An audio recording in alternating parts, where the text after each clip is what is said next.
If you live in England or happen to be in England on the Saturday, the 24th of October 2009, you may well have seen a headline followed by a very large article in the Daily Telegraph about these things. And that's what I want to talk to you about today.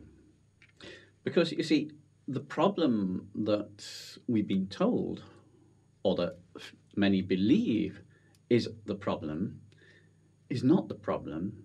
It's merely a symptom of the problem. If you're a subscriber to the magazine What Doctors Don't Tell You, or their online newsletter, you may well have seen a further article on this topic from Lynn McTaggart herself and one of her top journalists, Joanna Evans. Again, similar topic. It's about explaining where the dangers with the use of mobile cell phones and cordless phones lie, and the direct relationship between the use of such phones and brain cancer. And there is a direct link.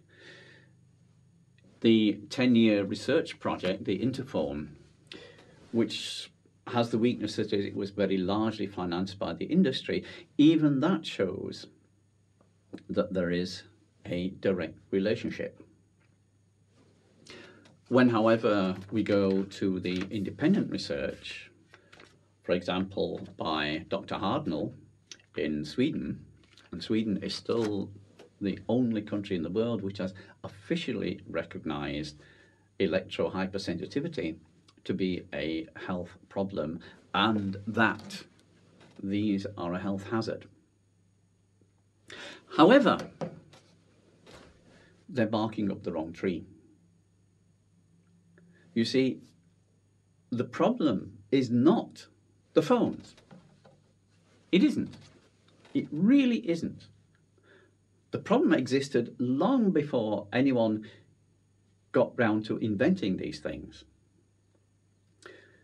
And the problem was actually created by a banker by the name of J.P. Morgan. And this is an interesting story in itself. And if you go back into history to the beginning of the 20th century, you will see a battle, if you like, almost a war run between the Croatian engineer Tesla and the American engineer Edison. And they were competing. Who is going to supply the electricity to North America and then to the rest of the world?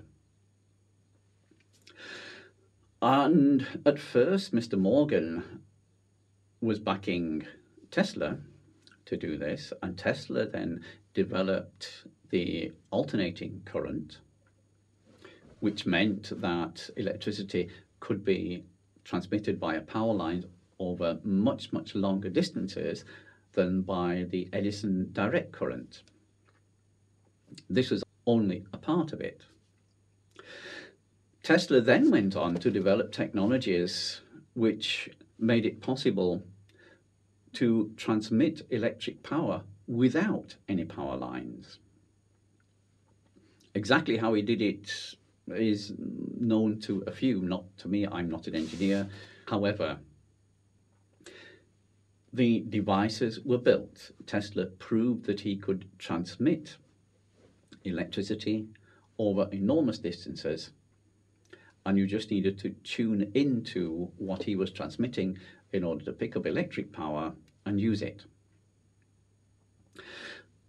The problem was that Mr. Morgan noticed that there was no way that he could determine who was using this electric power and how much of it. So there's no way he could send anyone an invoice or a bill for it. And that is when he turned on Tesla had his devices destroyed, and the man himself, who died in poverty in New Jersey a few years later.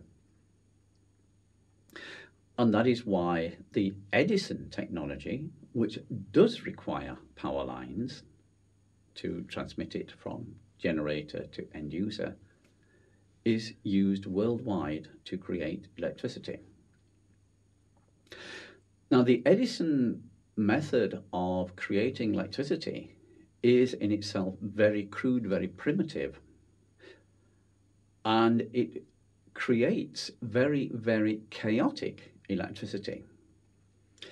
And only a small amount of the electricity which is generated is actually usable. And the more sophisticated the device which is receiving the electricity, the less of the electricity that it can actually use. Even the cables themselves can't transport all of the electricity which is put into them, because the electricity itself is so chaotic. That is the problem. Not these. It's the electricity that we put into them. That's the problem.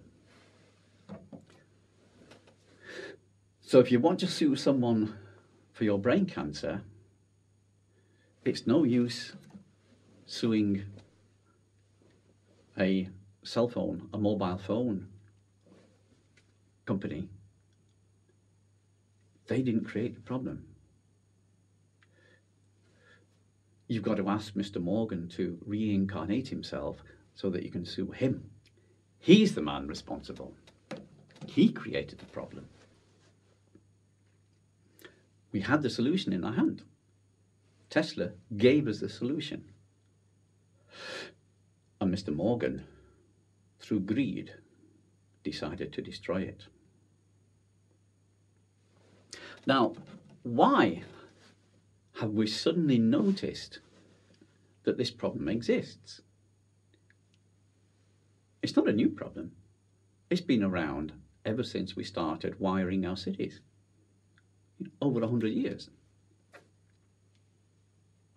We noticed it because we've started putting an intense form of chaos directly next to our brain. That's why we've started noticing it. And what actually happens, the electricity that we put in here comes from the mains. Very chaotic. A very large proportion of the electricity which is stored in the battery. And note, only a very small proportion of the electricity which you actually use to charge this battery actually ends up in the battery. A very, very large proportion of it gets chucked away in heat. You notice how hot the adapter gets that you plug into the mains? That's created by electricity. You're paying for that electricity, and all it's doing is heating up this little transformer. It's not getting into here. How's that for chaos? The electricity that lands in here, a large proportion of it is so chaotic that the phone cannot do anything at all with it. All it can do is to throw it off in wild electron bundles. And that is what we call electrosmog. Up to 28% of the electricity which you get stored into this battery, the phone has to throw it off. Otherwise, it would just not work at all. If it takes that chaos into these very sensitive devices within the phone, you would just hear a noise. You wouldn't hear anybody talking, and neither would anybody be able to hear you. It's exactly the same here. The electricity comes from exactly the same source. This is why your ear gets hot. This is why, with these type of phones, some people, when they go close to the base transmitter, the heart starts going funny.